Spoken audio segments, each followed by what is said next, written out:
Salut à tous, j'espère que vous allez bien. Bienvenue sur notre chaîne Cameroun Together. Ensemble aujourd'hui, nous allons suivre cette vidéo et on se retrouve juste après.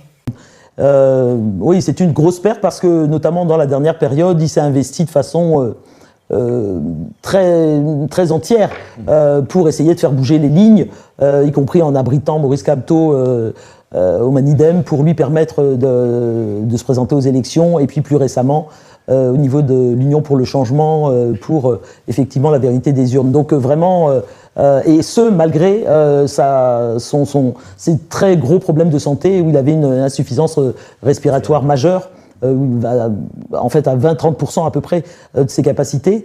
Et là, moi je le dis sans embâche, hein, et sans aucune fioriture, pour moi c'est un assassinat politique. Parce que tout le monde savait, et il avait d'ailleurs son matériel avec lui au moment où il a été arrêté, tout le monde savait les problèmes pulmonaires, les difficultés respiratoires qu'avait Anissé, et tout le monde savait que il lui était extrêmement difficile, pour ne pas dire impossible, de respirer sur une durée un peu longue sans ce matériel. D'ailleurs, ses avocats alertaient encore hier et avant-hier, ces derniers jours. Absolument. On lui a attribué le matériel là, il y a un jour ou deux. Donc on est même, j'en arrive à me demander si il n'avait pas quelque part mesuré qu'il était pratiquement vers la fin, et pour ne pas se faire accuser de l'avoir littéralement assassiné, on lui a attribué son matériel en toute dernière minute. J'en arrive à émettre cette hypothèse-là.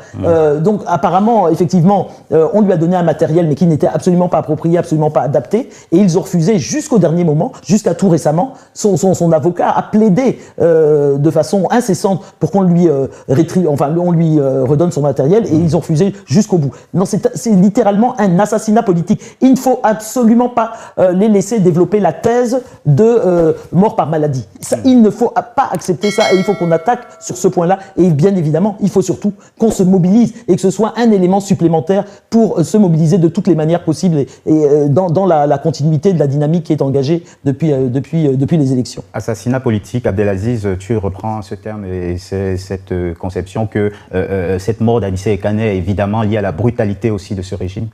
Il y a 38 jours, Anissé a été interpellé, et le jour de son interpellation, son extracteur lui a été retiré. De manière très claire. C'est-à-dire que vous avez les droits de la défense, généralement, hein, quand on vous interpelle, on vous signifie vos droits, et on vous dit pourquoi vous êtes interpellé. Ce n'était pas le cas pour lui. Sa maison, donc la permanence du parti, ont été mises à sac. Il a été extrait de façon ignoble, comme un vulgaire bandit. Comme un vulgaire bandit, autant que Dieucam Tchameni, qui est également détenu dans les cellules infectes du secrétariat d'État à la Défense, responsable de l'Union pour le changement. Ils ont été interpellés. Au moment où Anissé Ekane est interpellé, ceux qui l'interpellent détiennent son extracteur d'oxygène. Et Anissé Ekane, depuis la crise de la Covid en 2020-2021, était l'une des victimes de la Covid, au point où il y a une émission très populaire, et même des images virales, où Anissé Ekane, effectivement, expliquait qu'il s'en est sorti littéralement grâce aux écorces traditionnels qui lui ont permis effectivement de tenir. Mais il avait dit effectivement qu'il était à 30% de ses capacités respiratoires. Au point où, lors de la séance du Conseil constitutionnel que tout le monde a vu, où ayant adoubé Maurice Kamto, Augusta le disait tout à l'heure, comme candidat à l'élection présidentielle pour le compte du Manidem, on a bien vu que la voix d'Anissé Ekane peinait à sortir. D'ailleurs, il y a eu un yo-yo comme ça. On avait vu, il y a même des Camerounais de façon abjecte qui se sont moqués d'Anissé Ekane en lui imputant une consommation supposée d'alcool, alors même que c'était quelqu'un qui titubait littéralement. Et comme Anissé est porté, Anissé c'est qui? Anissé c'est un jeune garçon qui en 1971, son collège Alfred Sacker et en Bafoussam, ils vont jouer contre le lycée de Bafoussam. Et puis, vous savez comment le régime exerçait une terreur à l'époque, effectivement, avec leurs compagnons français, pour exécuter Wandie, on a fait venir les populations, y compris des jeunes. Et Anissé Ekane a assisté ce jour-là, en 1971, en janvier 1971, à l'exécution d'Ernest Wandie. De là naissent un certain nombre d'inspirations, de motivations pour quelqu'un qui, dans les années 70, est venu en France, puisqu'il vient en France pour se former, et il va être étudiant en France au sein de l'UNEC. J'allais dire, effectivement, avant de revenir sur son engagement politique, j'allais dire que Anissé Ekane fait partie de ces Camerounais africains qui sont portés, dont le souffle et l'oxygène, ce n'est même pas simplement quelque chose de naturel, c'est quelque chose, ce sont des gens qui sont portés, et c'est d'ailleurs pour ça que Anissé a pu tenir. Et on savait que Anissé est ce type-là, on savait qu'Anissé a cette cuirasse-là, mais malheureusement, ce sont les lois de la nature. C'est-à-dire que vous arrivez, le colonel qui est bien connu, un officier supérieur de l'armée qui est bien connu, qui lui a retiré son matériel, a refusé de lui donner son matériel. Ce sont des médecins après la mort. C'est-à-dire que le communiqué du ministre de la Défense qui arrive aujourd'hui sur le tard pour nous dire qu'il va avoir une enquête, à quel moment on fait une enquête? Quand quelqu'un, avec des plaidoyers, les avocats ont fait des plaidoyers, l'opinion s'est mobilisée, mais à aucun moment on a restitué à Anissé son extracteur d'oxygène. Pourquoi on le détenait et en même temps on l'amenait au centre médical de la gendarmerie? C'était pourquoi? Le problème médical d'Anissé est connu et il avait besoin pour cela de son extracteur d'oxygène, qui est une sorte de supplétif pour qu'il puisse fonctionner normalement. Sachant de surcroît que son incarcération reposait sur des motifs assez douteux, tu voulais rajouter quelque chose? Oui, je voulais rajouter par rapport à le début de biographie que traçait Abdelaziz, c'est le fait que nous on s'est retrouvés vers le début des années 70 à l'UNEC, Union nationale des étudiants du Cameroun, et vraiment c'était quelqu'un d'extrêmement fougueux qui a été à la tête de la section de Lille, puisque c'est là-bas qu'il a étudié, et ensuite on s'est retrouvés au Manifeste national pour l'instauration de la démocratie, Manidem également, mais pas le même, et ensuite à l'UPC bien évidemment, dont il a été porte-parole jusqu'au milieu des années 90 quoi. Et vraiment c'était quelqu'un d'extrêmement investi, effectivement porté par la cause quoi, porté par la cause jusqu'au bout. Justement, parlons alors de son engagement. C'est d'abord un homme qui a été marqué très jeune par ce qu'on pourrait considérer comme le dernier épisode de la guerre d'indépendance du Cameroun. Et il le disait lui-même dans des entretiens auxquels il a participé. Il parlait de son engagement politique. J'aimerais qu'on l'écoute. Qu'est-ce qui vous motive à...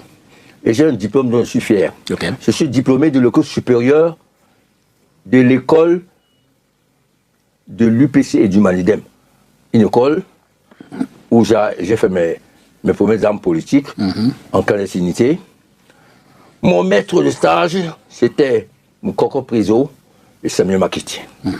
Voilà, ça c'est mon diplôme dont je suis le plus fier. C'est là qu'est arrivée ma conscience politique, déclenchée par ma présence à l'assassinat par fusillade le 15 janvier 1971 d'Ernest Ouandé devant une foule médusée, assistant à un macabre spectacle organisé par le pouvoir d'Aïdjo, qui a transmis les mêmes méthodes au pouvoir. Vous avez été traumatisé par cette séquence-là? Non, j'ai été transfiguré. D'accord. C'est-à-dire que, comme disent dans les églises, vous savez, je suis né de nouveau.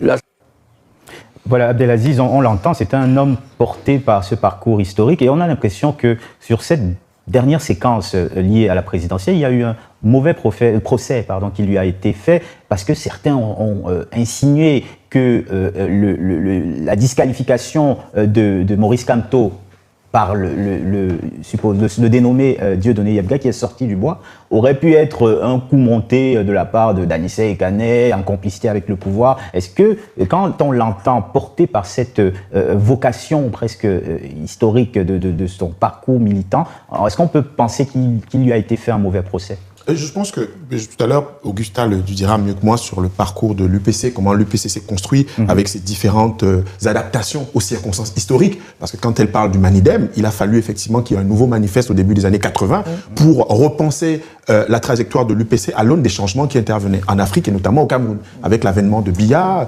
etc., etc. Donc elle pourra le dire de manière beaucoup plus précise. Mais justement, il a parlé tout à l'heure, Anissé Ekané, dans son interview, de transfiguration. C'est-à-dire que c'est quelqu'un qui est porté, il y a une sorte de geyser comme ça historique qui est nourri par les luttes de libération en Afrique, les luttes anticoloniales, le panafricanisme, pas celui aujourd'hui des comptoirs, etc., mais un vrai panafricanisme actif qui s'inspirait effectivement de luttes qui ont réussi, au FLN en Algérie, les Samora Machel et Amilcar Cabral, etc., etc. Et puis Anissé au Cameroun, c'est quelqu'un qui, étant porte-parole et secrétaire à la coordination de l'UPC Manidem, avant la fondation par lui du Manidem en 95, puisque le Manidem intervient en 95, au sein de la coordination des partis politiques, ils vont adouber ni John Fundi. Ni John Fundi, ce n'est pas la même essence, ni politique, ni historique qu'Anissé Ekané. Ni John Fundi a été battu à l'élection de président de la section RDPC de la MESAM par un certain Achidi Achou. Donc ça veut dire que c'est quelqu'un qui était, comment on dit ça, dans le giron du pouvoir, mais qui s'est engagé dans l'opposition au début des années 90. Et au début des années 90, avec Yondo Black, avec Henriette Ekwe, Anissé Ekané est interpellé. Il est envoyé en prison pendant 4 mois. À Yoko, à Batouri, dans les cellules de la brigade mixte mobile à Konengi, qui est devenue la prison centrale ou de production, je ne sais plus comment on l'appelle. Et Anissé Ekané a toujours considéré le momentum.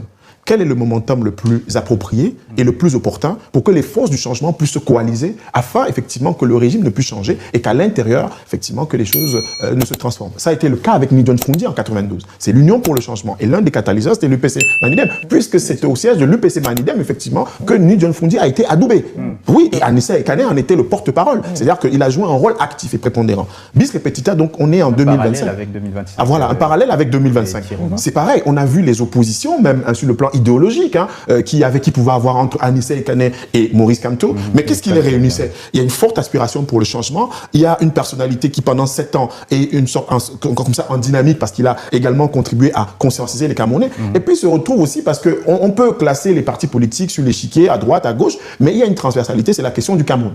Et donc, Anissa Ekane l'a dit, que ce soit au Conseil constitutionnel ou au cours des interviews, la question n'était pas simplement de Maurice Kamto en tant que personne responsable, mais c'était une responsabilité historique par rapport au Cameroun. Et, in fine, avec Issa Tiroma, dans le cadre de l'Union pour le changement, on voit également une dynamique qui est en train de se former. On voit un candidat qui dit effectivement que moi j'ai un passé, qui est récent d'ailleurs, mais l'engagement qui est le mien, c'est effectivement aux côtés d'Anissa Ekane et des autres, Alice Cobb, Dieu-Kam Tchamini, je m'engage pour cette transition avec des points qui avaient été formulés par Anissa Ekane et les autres, que Issa Tiroma avait validé. Donc Anissa Ekane n'était pas quelqu'un d'obtus, il était construit idéologiquement, mais il n'était pas obtus. Pour lui, la question du Cameroun était centrale. Et c'est ce qui peut expliquer effectivement, pas des louvoiements, mais effectivement des changements tactiques pour le résultat qui devait aboutir, faire tomber le régime. Toutes les personnes qui, avec constance, combattent ce régime-là, sont susceptibles, à un moment ou à un autre, de tomber dans l'escarcelle de ce régime et de se retrouver emprisonnés, torturés et voire assassinés. Bien évidemment, il y a des gens qui n'ont pas l'engagement d'Anissé, qui auront payé de leur vie cet engagement-là, aussi minime soit-il. Donc c'est un régime qui est véritablement tortionnaire, vraiment. C'est la caractérisation qu'on peut donner à ce pouvoir, parce qu'il mange ses enfants et il les torture, il les humilie, il les piétine, il les broie, quoi. Et là, vraiment, c'est un exemple patent de cette situation. Abdelaziz a rappelé dans les conditions dans lesquelles on t'enlève ce qui te permet de vivre, on t'enlève l'appareil qui te permet de continuer à vivre et à respirer. Donc c'est terrible, vraiment. Là, on a de l'illustration absolue d'un régime qui cherche à te tuer, quoi. Alors, j'espère que vous avez bien suivi. Donnez-nous votre avis en commentaire et surtout, n'oubliez pas de liker, de vous abonner, de commenter et d'activer la cloche de notification pour ne rater aucune de nos actualités.